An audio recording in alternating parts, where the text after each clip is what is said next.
Nick, this is the time of the show where I normally open the show up and I say some nice things about you. But actually, I've got a bone to pick with you this week because you recorded an episode of the podcast without me because I was otherwise engaged. And you took the mickey a little bit, didn't you? Oh, so you've listened to that then? I've listened and read it. Oh dear. I was hoping that might happen after we've actually gone face to face. It's okay. I'm not really offended, only just a little. Yeah. It's all good natured. It's all good natured. Honest. Well, as you did such a good job, I think you should open the show up this time, not me. But let me just put it on record before we go any further. I'm not retiring. I wish I could. I can't quite afford to retire yet, but I am retiring as a wedding photographer in about 18 months' time. But no, I've got another 3 or 4 years of me running a training business, hopefully. No guarantees, but hopefully. So, but yeah, that's what I'm going to be doing. But all I was like the other week, I just had a personal commitment the other week. But crucially, you did a great job. You did a great job. That's the only bit you wanted to correct, was it? What I said? No, the rest of it's fine, yeah. Okay. All right, well, here we go.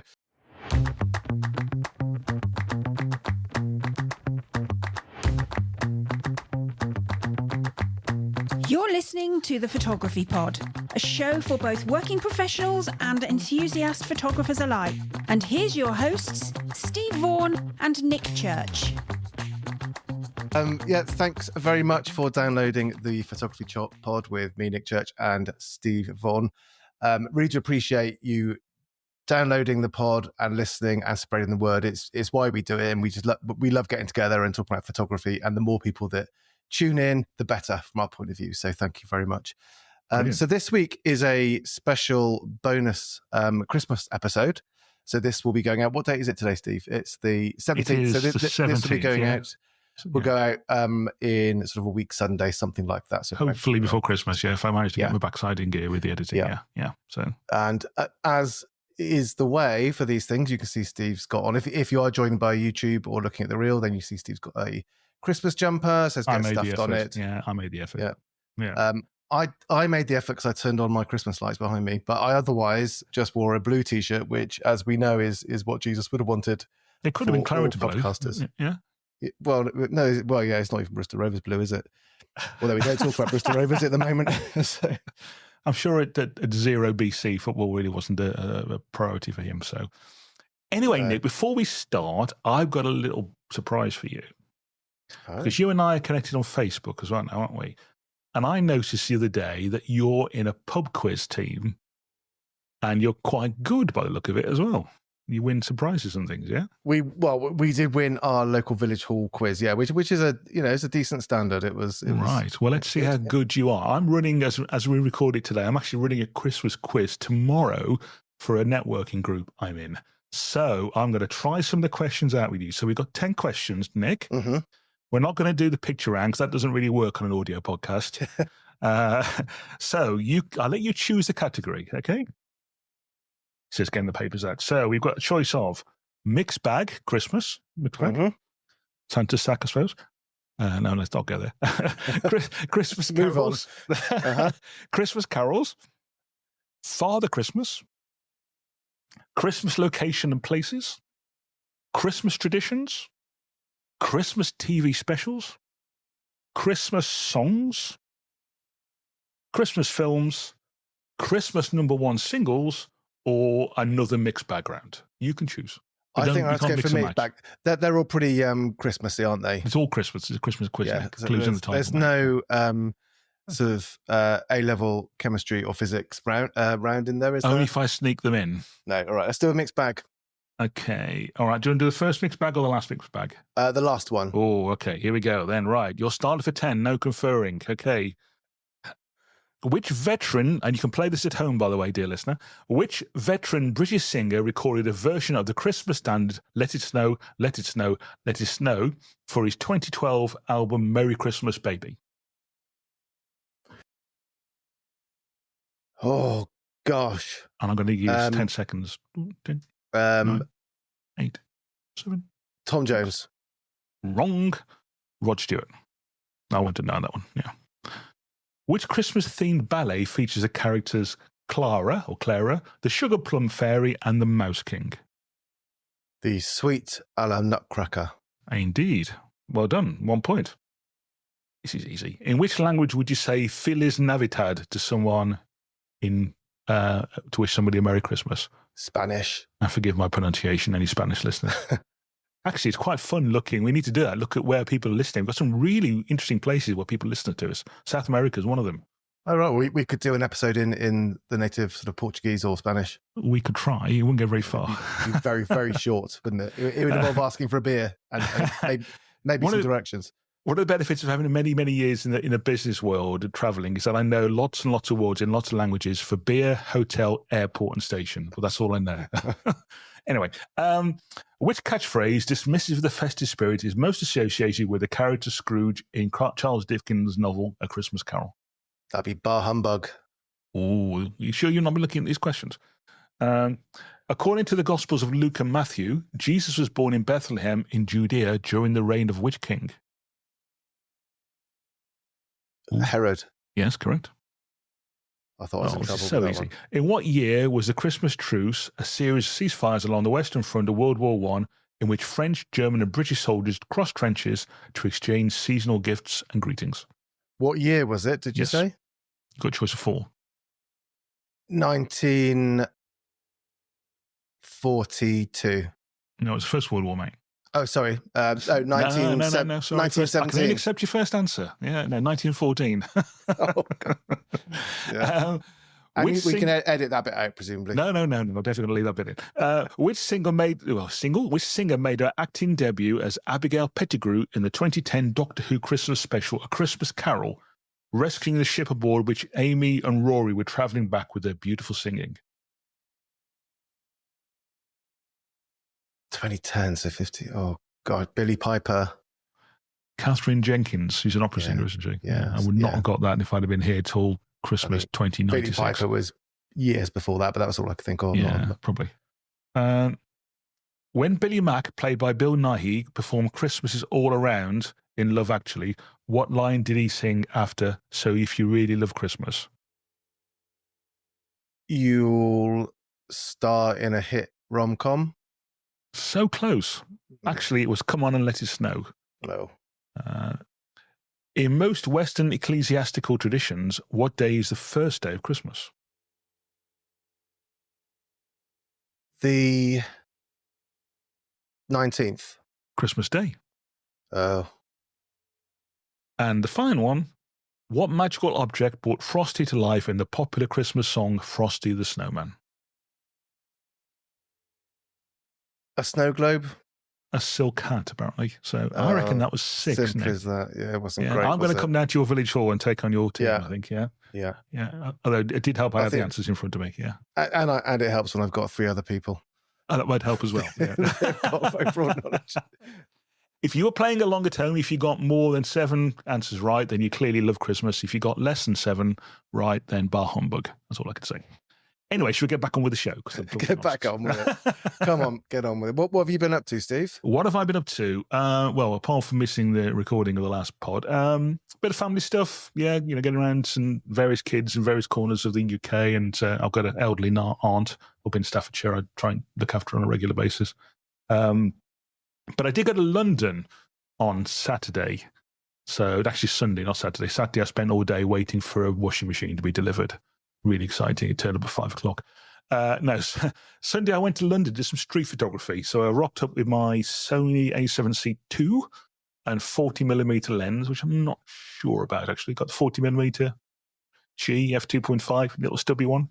Okay. Yeah, it's a nice enough lens, but 40 is a bit tight, I think, for street. So when I do street photography, I like to do a lot of walking because that's part of the reason for doing it, really. And I do, this time I put a GoPro thing on my chest and do some video that nobody's ever going to see besides me. But I did have a bit of an encounter. So my view of street photography, I'm not a street photographer, but I enjoy it. But my view of street photography is as long as you're in a public place, it's totally fine and totally, kosher, yeah? Yeah. But one of the meccas for street photography is Brick Lane. Mm-hmm. So I walked from the bank down to Brick Lane and was walking around, having a look around in the food bit inside where all the sort of street food places are. Any And good betting shops and tobacconists? Probably. I didn't explore those. Made yourself avoid them. Very sensible. No, neither would be my forte, I'm afraid. Beer shops, record shops, yes, plenty of those. So I took a photo of a stand anyway, a booth or whatever, And next thing I know, was a tap on my shoulder, and this very irate woman said, "Did you just take my photograph?" And I said, "Well, I don't think I did." "Oh, you did. I saw you pointing my camera, and I did take it from the hip. So I wanted you to delete those photos." So I said, "Well, I'm happy to show them to you." And there were 2 photos where she was in the frame, but tiny. Yeah. And she was very insistent that I deleted the photos, which of course I did. And then she said, "Oh, make sure you delete them from the deleted memory as well." And I said, "Well, it's a camera, it's not a phone." They're gone. And, she said, "Oh, if you wanted to take a photo." And I was a bit rattled at the time, really. But I guess, pretty speaking, she's right. It was a private place. And perhaps I shouldn't be taking street photos. But I guess it's an ethical one, really, because I've seen loads of photos of people that people have taken inside of there. So it wasn't a great photo. There's no great loss, But she was really, that's weird. really but I mean, it's not somewhere where, in terms of privacy law, that she would be able to expect privacy. But I guess, I suppose on a technical level, on a legal level, then it's within whoever it owns the property on which you're taking photos. I guess that's right. Yeah, and that would probably be Truman's Brewery. They were the people who owned the building originally, if they're still in existence. So I left but there. It's not pretty quick. something you're gonna. I think you did exactly. That's exactly what I would do. Just delete it. It's just not worth it. But, well, it wasn't a great photo anyway. If it had been a Pulitzer Prize-winning photo, perhaps I might have done, but it wasn't. Why do you think she was so sensitive to that? I guess that perhaps there's been other photographers in there who've possibly gone in the way of her doing business, or she just didn't like the way. Because I did sneak it, I did take it from the hip, but I wasn't. I generally wasn't trying to photograph it. I was trying to photograph the food, and didn't do a very good job of it, frankly. Because do you know who I think she thought you were? Oh, go on then. HMRC inspector. Oh, good call. Good call. Yeah. I don't know. That could be right, actually. Yeah. Well, I'm not. No, definitely not. No. So feeling a little bit fragile after that, I just thought, I'm going to walk back. I'm going to walk all the way back to the West End, and I wanted to go to the Apple store to buy Samantha a Christmas present, but I'm not going to say what I bought her in case you listen to it. So I did a 2-hour walk from there to so I did 10.5 miles, really, which is one of the reasons. That's a good hike. Yeah, and a good thing about walking in London, there's always something to look at, isn't there? That would throw me completely. Would it? That would yeah. I think if somebody if any kind, I'm terrible at any sort of conflict, any confrontation. It really lasts me a long time. Usually way beyond, like even the kids. If we have a row, like you do when you got kids, I'm feeling so low and damaged by the whole thing. And then 10 minutes later, they're back to normal, and I'm thinking, I'm overthinking it. Should I have said that? Maybe I should have done that. Perhaps I should have, and I would be doing the same thing and just be really kind of wounded and actually just need to think, oh, well, fair enough, delete it, get on, move on. I did sort of play it through in my head a few times on the way, I must admit, yeah. But then a pint of Young's Winter Warmer made me feel quite quickly. The healer of all ills. Absolutely. It does remind me of something I would love to do, and I put the call out to anybody listening here in the UK that would fancy doing it. I've always wanted to play Monopoly in London as a photographer. You know what I mean by that? Yeah. What go along all the Monopoly board So streets? we need a group of 10 or so people, but basically what we do, we split up into 4 groups, and each group has one side of the board, and you've got to go off and take a photograph in the property or the street or whatever. But you can't take the road sign because that's too obvious. Got to be a bit more creative than that, really. Yeah. So that's a good idea. Yeah. That's a great idea, yeah. I'll put it out there. So if anybody fancies doing it, let us know. Put a message in the Facebook group or send us a message directly, and we'll see what we can do. Anyway, what have you been up to this weekend? Well, much the same as for anyone that listened to last week's episode with Chris Barnett, and I bored on about then as well. But I was in Anglesey last week, so that was and the only reason I mention these is just because it's such a ridiculously long day. It's like leaving Bristol at 5:30 in the morning, getting back maybe 9:30 in the evening. It's such a crazy long journey for what is usually a 2.5 hour shoot. It's just the most impractical thing. And I don't actually mind it. I think I quite like.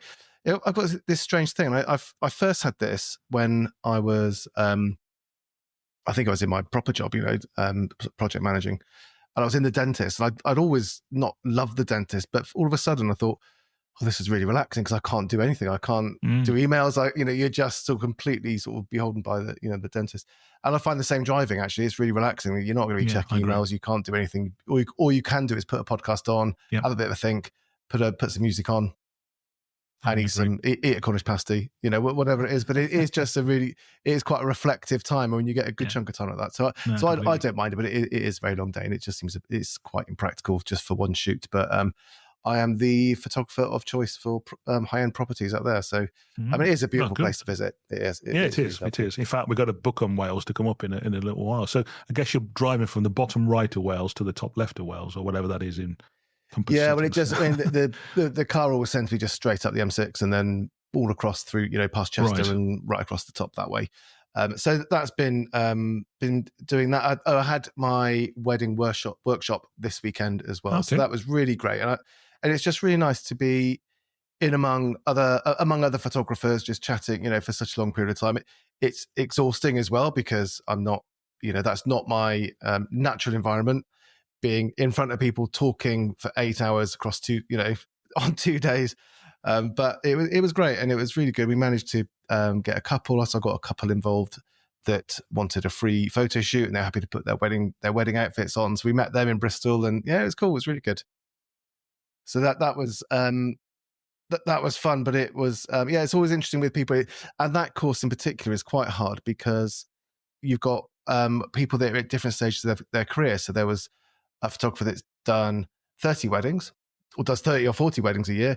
Right. One that's literally been shooting just for a year, so she's sort of at the very early stage of it. Another one that has done weddings, has done other stuff, and is kind of coming back to weddings. So it was quite a hard group to target what to talk about, because if it was just, for people that want to lift their business, it's sort of quite a different set of topics than somebody that's brand new to it. So I think they all enjoyed it. And I think I managed to sort of cover all the bases, but maybe next time I might split it. So it's actually there's different levels. There's a starting out in wedding photography course, or I really want to drive the business forward type course, in which case there's less of the things like lens selection and stuff, because everyone's done that by that point. So you can have like a foundational course and then a more advanced course. Yeah. That's the kind of thing I do with my sales training, to be honest. Yeah. And what kind of things are you covering then, apart from things like lens choices and stuff? It's quite an interesting one because it does everything apart from photography, really. So it's not mainly because there's not time for a start, but I kind of assume with that course, if people need photography tuition, advanced photography or whatever, they've probably done that already. So one of the attendees had done those courses already. So it assumes that you're comfortable taking photos. It talks a bit about lens choice and some of the sorts of shots that I think work best on social media and really engage with couples. So that's always quite good. But ultimately everyone's got their own style, and I definitely don't want to create. I don't want to say that my style of photography is the best one, because it's not for loads of, for most couples it wouldn't be, and that's the same for all of us. So it covers things like your branding, getting your branding right, deciding on your goals, and making sure that your productivity is always, so every hour you spend is always focused on the most important thing in business, which it quite rarely is, actually, that when you actually start to think about it. SEO, social media, accounting, workflows to make your business run more smoothly and more reliably, and it's just a real mix of things. So it's like I tell people who are thinking of going in wedding photography, it's 80% not photography, it's 80% business stuff, isn't it? Really? Yeah. Oh, totally. Well, yeah, exactly. And one of the attendees did have this anecdote of somebody in his street, which is one of the things that made him think about doing it. Of that this photographer is not taking great photos at all, but she's absolutely stacked. And and that's the thing. That isn't the most important thing. It's not for weddings, because most of our photos all look pretty similar. So it's whether you can show your passion, and your personality is going to fit your brand, and the passion is all ties together, and they think, that's who we want to be with us on our wedding day. That's by far the most important thing. What I do in the wedding fair training I've done, and perhaps we should talk about whether we could integrate that into what you do, but when I've given people training on how to work on exhibitions and how to work on a wedding fair, I start with the premise that most people walking around can't tell the difference between all the photographers in terms of the photos. So it's down to you as a person, whether you click with them really, and so on. But I mean, we're going off topic a little bit, but I think you're absolutely right. You're absolutely right. So that's interesting. So how many people do you get on these courses? Normally in my studio, we were planning to do, we should say to the listener actually that we were planning to do this in person. But you did it at the head of the show, didn't you? But yeah, there's things conspired and we couldn't do it in person. So you've not visited here. There's enough space for 5 of us probably. Okay. If you don't know each other, if it's people that I know, you probably get 6 or 7 in, but it's, when you're, it is quite tight. And so I think smaller group sizes works better for me anyway. I think it's nice to be able to give a bit more one-to-one for everybody rather than just standing at the front and broadcasting for 16 hours straight, Completely. I really enjoy it. It's a night, this time of year as well. It's a good kind of something completely different from a year's worth of taking photos. And also, I guess, welcome income at this time of year as well. Yeah. Indeed, yeah. Doesn't hurt. Oh, good. Well, we'll put more details in the show notes about anybody who wants to come along to your next one and to book it. So, yeah, we're not far away from 2025. So, have you thought about any New Year's resolutions? Well, it's an interesting thing, isn't it? What resolutions wise, more generally, is all about music, and that was the same as last year. So I've progressed that, and I want to continue doing that. In terms of photography, we've actually got a good bit of feedback from listeners as well about things that they've set themselves as goals for next year. I mean, mine is in terms of photography. I have decided, like a couple of other people mentioned as well, is just this idea of relentless improvement in our photography. And I think it's such an important thing to make sure we're always going forward. And we could talk for hours about how you achieve that. And one of the things is exactly as you've said about going into London and having different projects. And Chris Barnett, by the time this comes out, people would have hopefully listened to that pod. And, his passion projects are just phenomenal. They're really fascinating. So these sorts of things are just such good ways to just keep us motivated and keep our energy up, keep our creativity up. Yeah, so in terms of weddings, I'm thinking I would like to spend a little bit more time, or start practicing the idea of spending a bit less time frantically taking photos, however good they might be, excuse me, and thinking more about, what can I do to create something really creative here, and because the problem I find, and this, the first example that made me think about doing this was capturing sparklers. I normally, and I'm decent with flash, I'm absolutely get banging shots with flash all through the day, so I'm really confident on it. But by the time the sparklers come out, it's normally 8:30, 9 o'clock, isn't it? Depends on the time of year, but yeah. 90% of your head and body is in the car going home, isn't it? So yeah, you're kind of thinking about that. Oh God, they're doing sparklers. Where can I go? Yeah, so I think it's partly that, and partly because when I wasn't so good at flash years and years ago, I know I was using flash and sparklers and completely messed it up, and just there was no atmosphere at all from it. It was just like a rabbit in headlights. It was horrible. So I've always just used the natural light from the sparklers, to give enough light, give the bride and groom 2 each, and that just works really well for me. But I think when I look at shots like we saw on Steve and Helen's episode, like the Flashmaster stuff of Neil Hen, Neil Hen. That's how my brain works. I was looking at you, so just said, "Oh, there's a person called Steve." Yeah, don't tell Sam. We just swap partners around.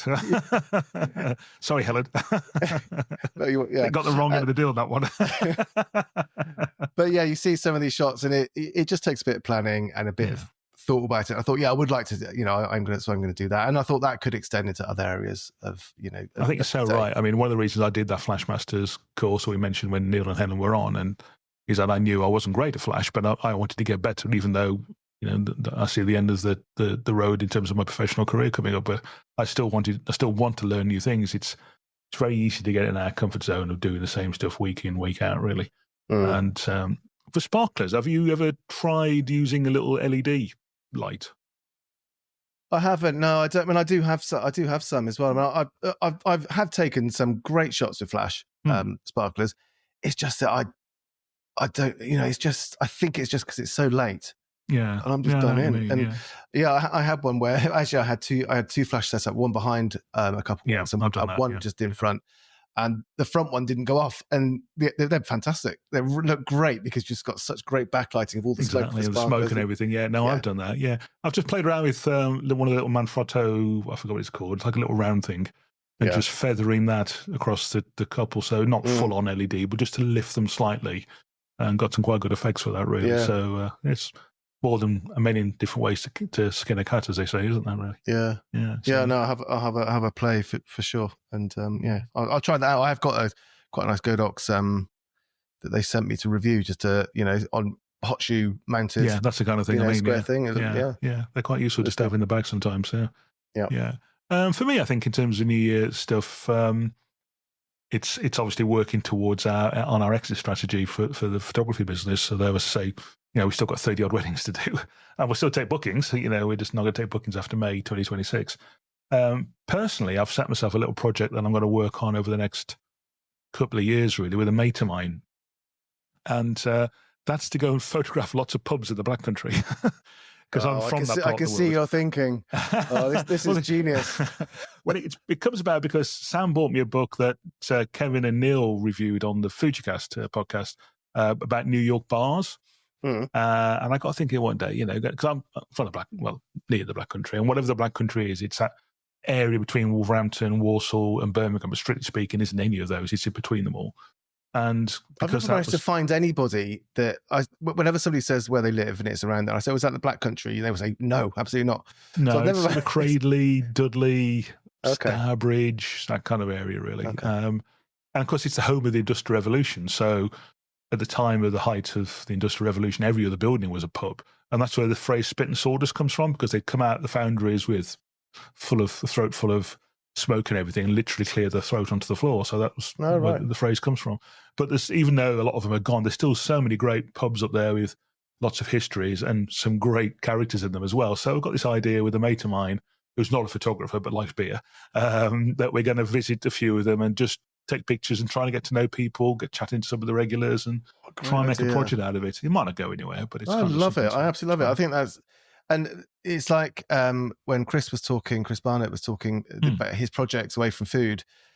What I like about that idea, Steve, is the person, that person focused approach. It's not just pictures of pub; it's talking to people in them, and that's something that I think photography we can always forget about, that people are there, and it's a perfect medium to communicate places like pubs where there is a sense of community as well as a building. And there still is in lots of the Black Country pubs. But again, talking about what we were talking about earlier, I'm probably going to have to ride to the breweries and let them know I'm going to be doing it, to make sure they're happy for me to do it, and nobody's going to turn around and say, "Why are you taking my picture?" Because I wouldn't sneak a picture. I'd say, "Hey Nick, you've been coming to this pub for 30 years. Tell me what it's been like," or something. That kind of stuff, really. So it's a kind of an idea at this stage. But if it means I get to drink lots of Bateman's Bitter, which is the best beer in the world, then it's worth it. Yeah.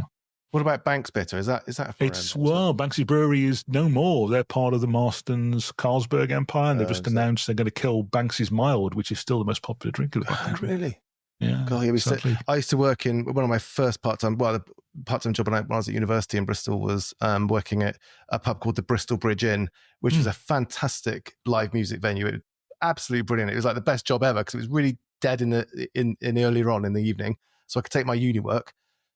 So it was a Banks pub, so serve people their Mild or whatever, or Banks is best, or direct, whatever it was, not Directors, that's bad. That's Courage. Yeah, but serve their Mild, and then later on, you get some fantastic local bands, and I don't know if there's pubs that still have that kind of. Yeah, they do. It's difficult because obviously the pub trade's a difficult trade anyway, and then you got to pay the band. Probably a minimum of 600 quid or something, so you got to sell a lot of beer to cover the cost of that, really. So anyway, we're digressing. It's not the beer podcast. That will be a great idea. Although somewhat difficult to get across the flavours of beer on an audio podcast, but I'm sure we could try. What's Santa going to bring you for Christmas, or don't you know? I don't know. No, I'm the world's worst person to buy for anyway. Because what you buy, the man has got everything. Well, it's not, partly that. It's partly that if I really wanted something, I would work out a way to sort of You go buy it, wouldn't you? manipulate my finances to be able to afford to buy it. So if I haven't got it, then by definition, either I don't want it or I've already got one. So it's a really hard thing. Yeah. But things like what people tend to do is things like anything consumable. So nice bottle of JD, something like that. I'm not a whiskey connoisseur, but a nice bottle of Jack Daniels always goes down quite well. But if it had to be a photography thing that you... if someone was going to buy me... Right, but I would like that 50mm 1.2 GM lens. Have you not got that? 1. Right. No, I still haven't got it. Or 1.4. I'm not. I wouldn't put that straight in the bin, if it was a 1.4. So I think that would fill a gap.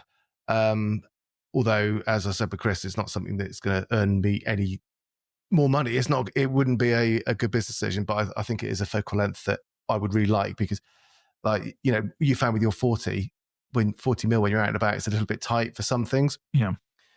Well, the 85 in an evening in a kind of event like a wedding or something is just far too tight. It's really hard to actually, it is, yeah. Especially when the 85, the old version of the GM, is so slow at focusing. Everyone's moving. It can't keep up with things. It moves glacially slow, doesn't it? Yeah. So that would be, and those the new technology in those GM lenses is just fabulous. They're so fast. They're just silently and immediate to focus. So I would love that. I would quite like I've always kind of lusted after a Fujifilm camera of some sort. I would love one of those. And probably they look cool, or is it because of the partly? And I just think they're really nice JPEGs. I think with the JPEG engine in there, I wouldn't. The reason I don't take enough personal, photographs, my own kind of things I want to take photos of, is because I know I won't be bothered to edit the RAWs, so they'll stick there. So if it was something, it would have to be something that just spat out pretty good JPEGs, and I think that'd be a good thing. And something just smaller, like very like a pancake lens. Get it, stick it in a sort of man bag, and off I go. There's a lot to be said for that. What the Sony system lacks is a decent 28. If there was a decent 28, I'd buy that in a heartbeat. 28, even if it's 2.8, that'd be great. They've got that kind of small one, haven't they? It's not very good though. No, I've never tried it. That's not what I've tried. Very good. Yeah, so it's interesting what you say about the Fuji JPEGs. You're right, because whenever we've used the Fuji system, as you know, we've got the X100. What I do with the Sony First Street is I do everything in Lightroom Mobile, or whatever the current version of it is called. So I import them into the cloud on my iPad, and I've got a couple of presets set up on there. And basically, from Sunday, I probably had 4 images I probably liked. So I just process the 4 very quickly. Yeah. And then export them at 2048 pixels with a border, and then put them on Instagram. That's all I do with them, really. So there's not a lot of heavy processing. But what would I like for Christmas photography-wise? Either the A1 Mark II. Oh, yes. Yeah. Yeah. Or an A9 III.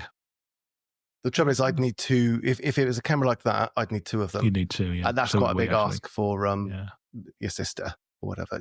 Not your sister. I wouldn't expect any present from your sister, but my sister. You wouldn't get one, I guarantee you. I don't get one. Sorry, Linda, if you're listening. And the kids tend to get me maybe some biscuits or some wine gum, so I don't think they did, that they wouldn't get one between them. So they'll be struggled for a $7,000 camera, are they? No, probably not. I used to get whiskey and golf stuff. So I get like orange golf balls for this time of year, just so you can see them, because the places I hit them, off the fairway. I saw a reel on Instagram the other day by a comedian, George Wisdom. I think that's George Wisdom. Really good kind of, British comedian. And yeah, he does this skit, and it really rang a bell with me, because when I had a beard, when I first grew a beard. You had a beard? I used to have a beard. You had a beard. Yeah, not a massive beard, but, but that Christmas, everybody got me something beard related, like a beard comb, beard oil, beard lotion, beard shampoo, beard scissors.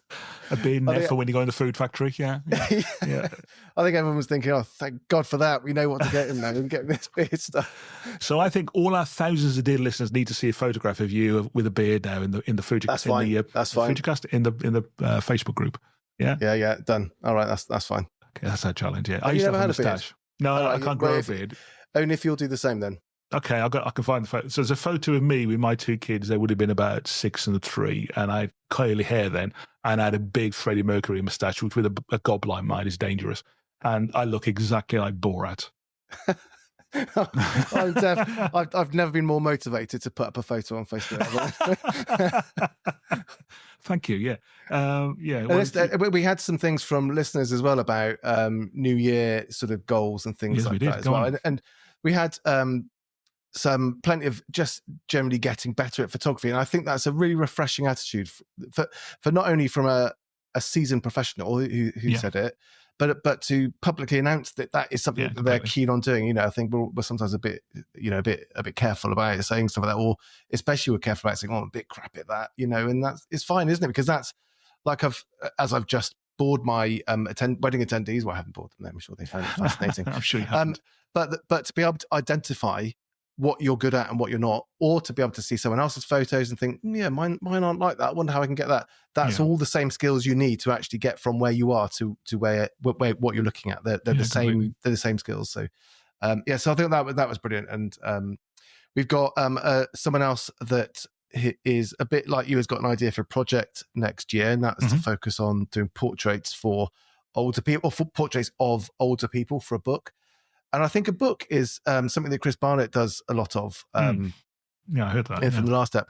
Like he did the one in the Arctic Circle, he did the one about displaced Ukrainians. And I think it is a really good way to have that as a deliverable, as part of a project, because it's something tangible that you're aiming towards. I think that's kind of a good idea. But anyway, he was saying he wants to focus on portraits of the elderly, and I think that's a really nice idea as well, because certainly in the UK,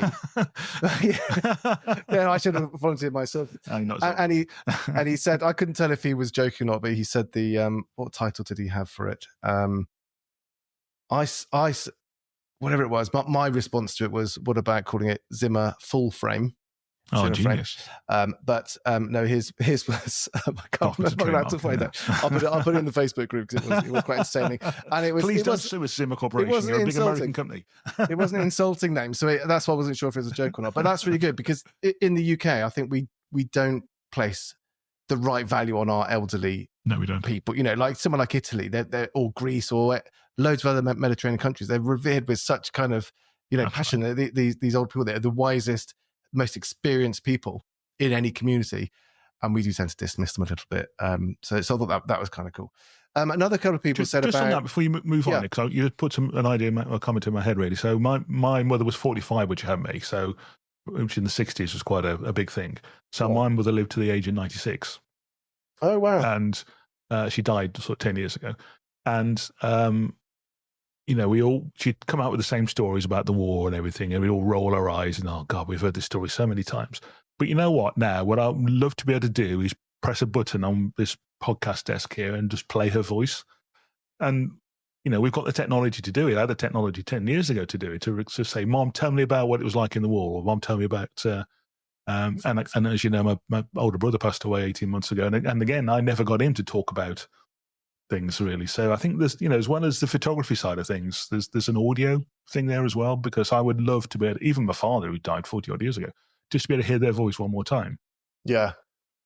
No, I think that'd be, that's my mother passed away 3 years ago now. And that was when she was in the last few days, I did take just a few iPhone films of her talking, great idea. I haven't been able to, she was in hospital, she was not really with it, and I haven't been able to look at them at all, but it almost, I feel a bit comforted, at least I've got those, and, so it's something that I can... Or for your kids, for that matter, yeah. Have you heard about these, obviously there's the article a couple of weeks ago about the TV interviewer, not Michael Aspel, but someone being reincarnated through AI, so their voice being completely brought back. Not at all. And so it is a project from an artist that's and it's been done with the support of the guy's family, and I can't think who it is. Michael Parkinson? Yeah, it was Parky. Yeah, no, it'd be Parky. So, yeah. So it was bringing. Wow. So it's him interviewing a few other people, and they played the audio on Radio 4, and it's, to me, indistinguishable. And the family. But there's people that are so against doing that, isn't it? A bit like it is, a bit like AI is everywhere, quite divisive in terms of what people, whether they agree with it or not. Well, it's a big topic for another day, I think, really. But there's a movie coming out which is made by the people who did The Greatest Showman, and it's Robbie Williams as a chimp. I don't know the story of it, but it's Robbie Williams, but he's basically made it look like a chimp. Of course, that's all AI. Yeah. So I guess where does reality finish when it comes to entertainment? I suppose that's another topic really for another day. But we it's watched getting more and more advanced. Yeah. Have you seen Gladiator 2? No, I probably will over Christmas. Yeah, I mean it's great. I mean it's really good. I think it should be called a remake rather than a sequel. It is very similar, but equally excellent for different reasons. But some of the scene, these epic scenes of ancient Rome are just you can't tell. These days you just can't tell it's not a drone flying about. It just looks amazing. I think it's really clever, and that line has definitely disappeared. About when we go back to Avatar, I remember people saying then, "Oh, it's like it's real, isn't it?" But now it's so obviously not real when you look at movies from that era. Yeah. But I think we've gone past that. So the other thing on a couple of people mentioned about doing less on social media and focusing more, away from their screens, and worrying less about what the algorithm is looking for in terms of, I'm guessing, their own work when they're posting on Instagram, and just posting what they want. And I think that's a fantastic idea, because if you're going to market to anybody, that's best done by you showing the work that you're most passionate about, because then when you talk about it and it's all completely cohesive because you're behind it, you've bought into it and you love it, and that's what other people should be seeing as well. They're looking at that, they want to hear that sort of stuff, not look at the photo. And that's why that's such a great idea. Do you think you could start as a wedding photographer now and be successful and not use social media? Good question.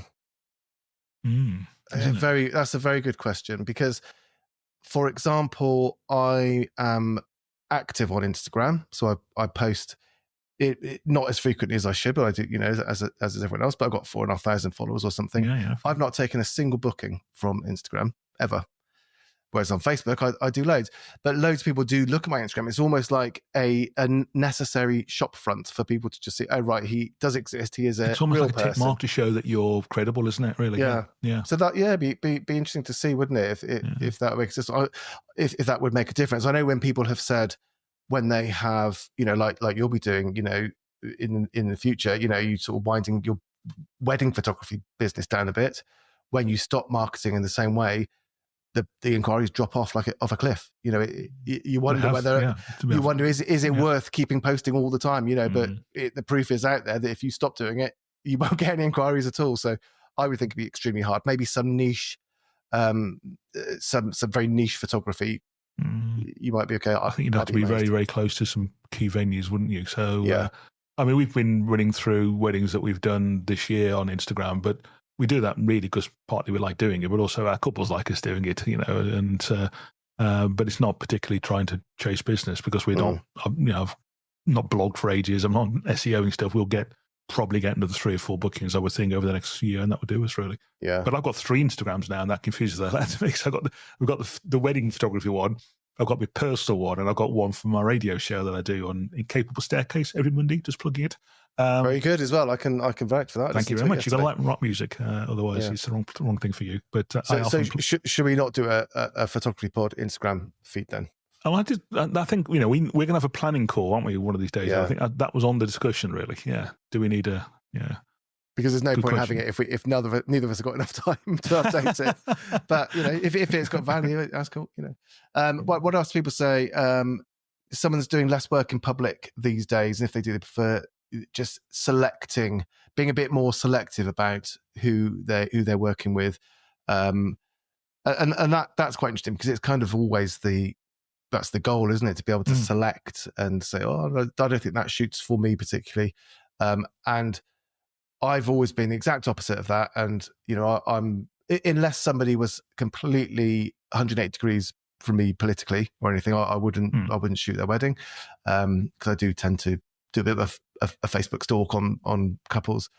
That would be the only thing. Otherwise, I think that anyone's money's as good as anyone else. But there are some when that a couple really resonates with you and it's going to be fantastic, and it always is. And the opposite is also true. And one of these. So what this photographer is saying is that they'd quite like to kind of let those drop away a bit and maybe accept that the income's going to go down, but what's gone up, what else has gone up. It's certainly, more love for your work and more time to do passionate things. I don't think income would drop off because, one of the things I talk about in my corporate sales training business that I have is the ideal customer and knowing what your ideal customer is, really.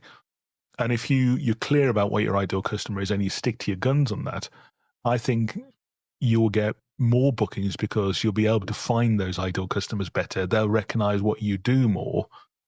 We have said to couples, we're not right for you because they wanted 40 group photos and an hour and a half of portraits. And we've said, go and talk to the guy at the other end of the hall. He's the right guy for you.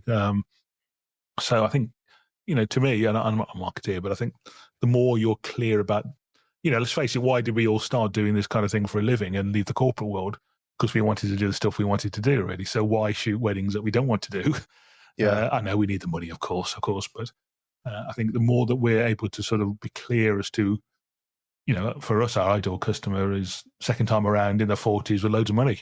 We've done quite a few of those this year, and they're looking for a party and get trolleyed and have some photos of the party. Yeah, it's great, and they pay well. So, but yeah, it's interesting. I think that's another topic. I suppose we're always, I guess we're often afraid of turning anything down because we're worried about, will that date fill up? Otherwise, if it's a event-based job, and our lifestyle always, we're like goldfish, aren't we? We always expand your lifestyle, your finances. The requirement for them expands to the point that fulfills your lifestyle, and it's very hard to get back on that. But if it was a conscious decision, that even if it did in a short term, that was a sacrifice you're prepared to make for the other perks and benefits of doing more of what you love, then I think that's probably. I think you've got to be bold to do that. Really, when you said like goldfish, I thought you meant attention span of about 30 seconds. Otherwise, I was going to wander off. I'd quite like an attention span of 30 seconds. That seems quite luxurious, actually. Sometimes it's nowhere near that, and I think, what was I saying? No, that's a memory. That's getting old, mate. Those are fascinating. So these have all come from. So they've come from so from the Facebook group, and one more has said about doing a festival as an AAA, and you'll probably know what that is. Is that official photographer? No. Official photographer of some sort, I'm guessing. AAA, not AA. So I think having and they've said also printing some of this year's work, getting prints done. I think that's important. Printing stuff. That's something I want to do more of. I'm not going to buy a printer. That's a bag of problems and stuff. But there's plenty of great services that we can use, or we can print more stuff. I've got pictures behind me which are photography prints, but I want to print more of my own work this year. Definitely. It amazes me in the beginner space how much that is still a conversation. What type of printer to get and that kind of thing. It's just such even financially, it just doesn't fulfill any brief. It's much more expensive. It's inconvenient, and the quality is not as good. Well, it can be, but you've got to ponce around with calibration and settings and all that stuff. Whereas you can send it off to Loxley Colour or Sim and get a great print back for not that much and take all the pain out of it. Yeah. I just don't get it. And even if I was to, and you're talking about if someone's buying a professional level printer, if you're buying like a household, you're down Curry's to buy their best photo printer, you're probably better off going to Photobox and spending 7p on a print. Absolutely. Absolutely. Crazy. Yeah. And I should say, by the way, I mentioned the big houses here in Bicester. We've got, sorry, Robert, I forgot, you've got ImageX, which is a great photography print lab and service as well. So sorry, Robert, but it's not. And I know you do. Yeah, big shout for Robert then. Yeah, Robert at ImageX in Bicester. Yeah. Have you got? Do you know the Christmas, the time of year for crackers? Do you want to hear some photography cracker jokes? Oh God, okay. Do we have to? Yeah. Yeah. He's going first. I'll go first because I found some. I'll go first. Right. How do landscape photographers make money? Go on. By selling their gear. Okay. Right. Here's one for you, Steve. Okay, let's stop any landscape photographer ever coming on this podcast. Well, no, but yeah, they said the same thing. What's the difference between a large pizza and a photographer? Go on. You can feed a family of 4 on a pizza. Oh, and then controversial. Yeah, controversial. And this one's not quite. It's a little bit longer than you'd fit in a cracker. But this is a hypothetical question for you, Steve. You're at a waterfall at sunset. You're there to take a beautiful photo. So you got your ND filters stacked on. You're ready to go. Yeah. You suddenly notice there's a man struggling in the water. You realise you've only got time to either save him or take that photo before the sunset goes. So the question is, what f-stop do you choose? That's an easy choice because I can't swim. I like a break. I like that one. Genius. I've got a cracker joke, but it's not a photography one. I'm sorry. I go on. You still want it? Yeah. Yeah, it counts. That's fine. I'll it's one I often use to be fair, it's one I often use on engagement shoots when I'm trying to get the couple to relax and smile a bit, really. So I went to the doctor's the other day. I wasn't feeling very well. I said, "Doctor, sometimes I wake up, I think I'm a wigwam." The other day I woke up, I thought I was a teepee. The doctor says, "I know what's wrong with you. You're too tense." Oh dear.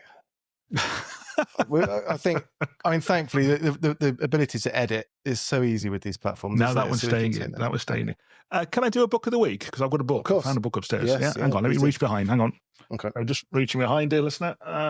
So it's a big one. The book, I mean. It's called Wales, A Photographer's Journey. So I'll move over here. So hang on. Can you see it? Yeah, look, yeah. So it's kind of forward by who's it by again, Steve? It's got by a guy called David Wilson, who's on Instagram, yeah. Mm-hmm. And it's got a forward by Griff Rhys-Jones. And the first thing he says about it is, alas, what a green and pleasant land Wales is. And of course it is, because it rains all the time. I haven't spent many a holiday there. So it's kind of ironic, all the photos are black and white. But they are some lovely, lovely, lovely photos. So in all seriousness, Wales is one of my favourite places to go. It was the first place I went to post-lockdown when we were allowed to travel anywhere.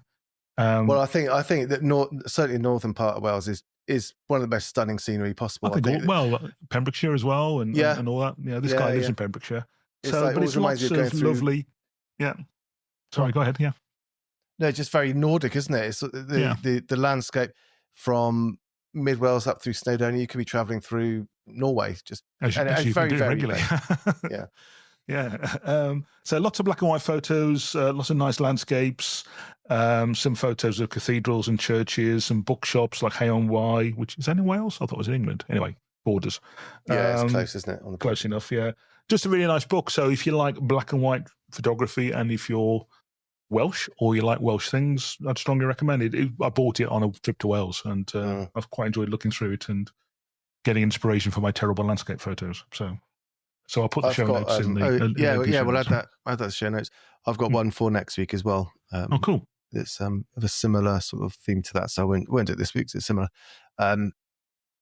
Any tech news this week, do you think? One bit of information that I have picked up on is that Adobe are going to be increasing their prices early next year. Ooh, and that's a blow.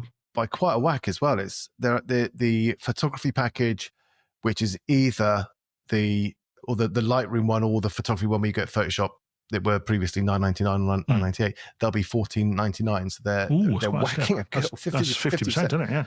Yeah. And there is some. Apparently, you can go if you go to your account.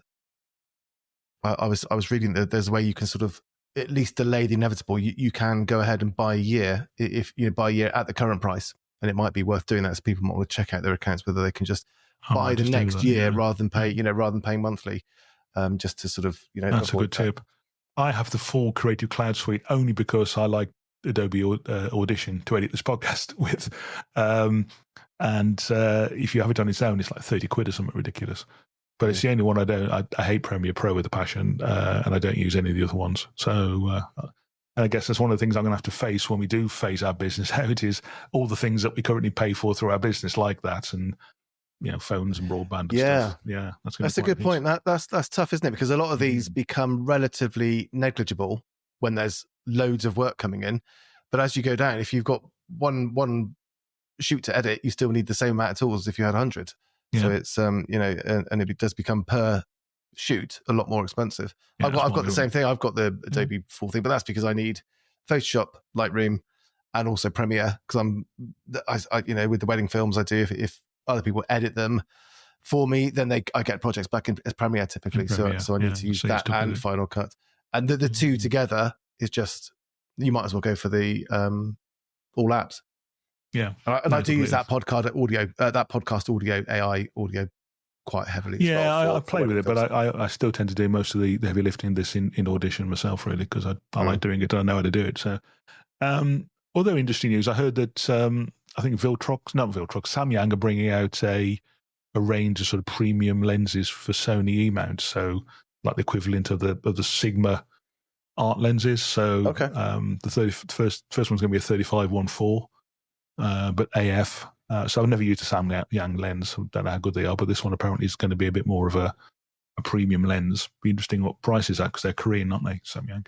Yeah, I know that this was a few years ago now. So a friend of mine was using the 85 1.4 and was really impressed with it. Yeah, Matt Turner. Hi, Matt. He was, and it really showed then that they'd gone from that budget, bottom of the market, like cheap bracket, into actually creating pretty decent glass. And if they continued that trajectory, then it'd be well worth looking at, I guess. Well, I guess more will be apparent soon. And do we have any more tech stuff to cover before we wrap up? Or have we done that? I don't think so. Attention span of a goldfish, you see. Yeah, the only thing I was, it was interesting chatting to my attendees for the wedding workshop about auto modes and good one, and whether there's value in it, and the same goes for you to some extent using TTL with Flash as well. And what we sort of agreed on is the sort of thing is that all of these auto modes are absolutely fine. They're there for a reason, and they're there to be used. And people get quite sniffy about it. And even I've seen in some groups people suggesting that using autofocus is kind of cheating, and that you should use it. And it's absolute nonsense. And as I put in that as a comment in that group, that I don't know a single professional that uses manual focus. Not videographer, outside, video, of course, and maybe some macro, right? I mean, some, because it's very, very subtly, very narrow depth field. But so like things like aperture priority, absolutely fine, but with the caveat that only, and this is how I always teach in my courses, that you learn the manual, at least you learn what it's doing, and then you know what you're doing in auto. You know what's happening underneath. In aperture priority what's going on, and when you hit those areas that you're not sure why it's not working, you know how to fix it. And I think just using auto because you're not confident in manual that probably does tell you that you need to sort of perhaps spend a bit of time looking at using manual mode and figuring out how to do it. But so it was that they, I think 2 out of the 3 had this view that was using any auto mode, including aperture priority, was in some way not their skills were lacking in some way, and it's absolutely not. I'm going to photograph my next wedding with a Daguerre type, I think, or a glass plate or something. I mean, Sam shoots the whole day in program mode. And she knows how to ride the exposure compensation dial, but I'd rather do that and get the moment than be faffing around trying to get my settings right and miss the moment. To me, the kind of photography we do, more on the documentary side, really. I'm all for letting the technology do the work for you. That's what we buy these $5,000, $6,000 cameras for, really. That's right. And to some extent, I'm guilty myself of just using eye autofocus and spot autofocus when so much tech has gone into tracking and detecting humans in a frame and stuff like that. Maybe I should start looking at using that bit more often. P for professional mode. Let's stick with that. Well, I'll be able to use all those autofocus modes when you buy me the A1 version 2. Oh, you've been peeking under the tree.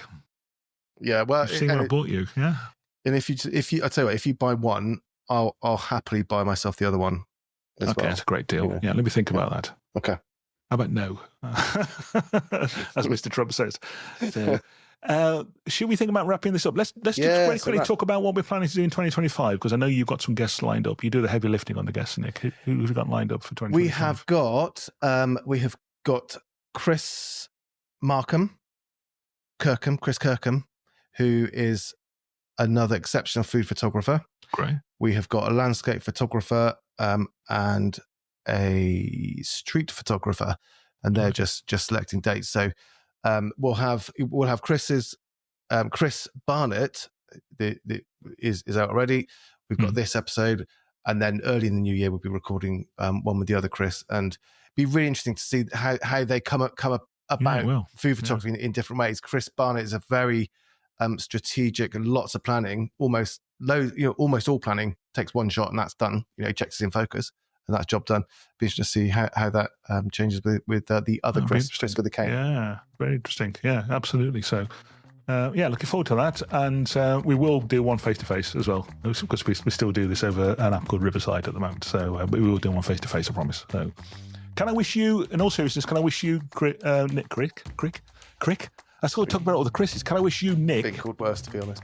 You have. Can I wish you, Nick, and your family and everyone that knows you a wonderful Christmas and a very, very successful 2025 in all seriousness. That's very kind. Thank you, Steve. Yeah, and same back to you as well.